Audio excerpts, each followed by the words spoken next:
चुनाव आयोग ने 5 राज्यों में मतदान की तारीखों का ऐलान कर दिया। छत्तीसगढ़ इन 5 राज्यों में इकलौता ऐसा राज्य है जहां 2 चरणों में चुनाव होगा। छत्तीसगढ़ में 2 चरणों में 7 और 17 नवंबर को वोट डाले जाएंगे, जबकि चुनाव परिणाम 3 दिसंबर को घोषित किया जाएगा।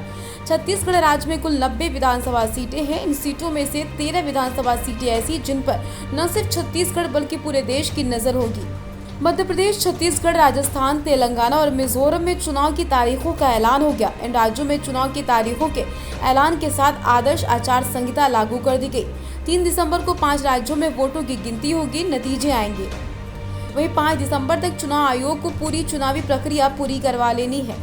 आचार संहिता के नियम होते हैं कि उनका उल्लंघन करने पर दंडात्मक कार्रवाई होती है। नियम का पालन करवाने की जिम्मेदारी चुनाव आयोग की होती है। अगर कोई भी राजनीतिक दल या नेता नियमों को तोड़ता है, उसके खिलाफ आदर्श आचार संहिता के तहत कार्रवाई होती है। जैसे कि आचार संहिता लागू होती है, उसके बाद सभी सार्वजनिक उद्घाटन, सभी प्रकार की शिलान्यास बंद हो जाते, यानी सरकार या कोई भी जनप्रतिनिधि किसी प्रकार का उद्घाटन या शिलान्यास नहीं कर सकता।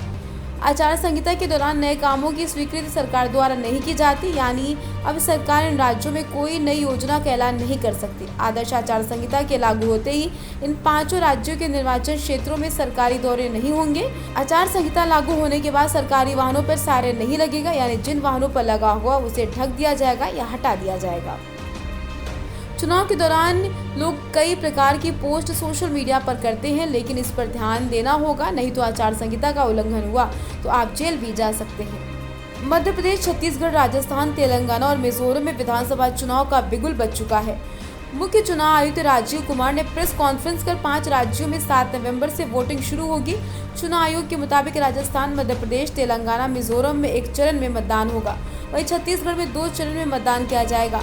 सभी राज्यों में वोटों की गिनती एक साथ होगी। सभी राज्यों के चुनावी नतीजे 3 दिसंबर को जारी होंगे।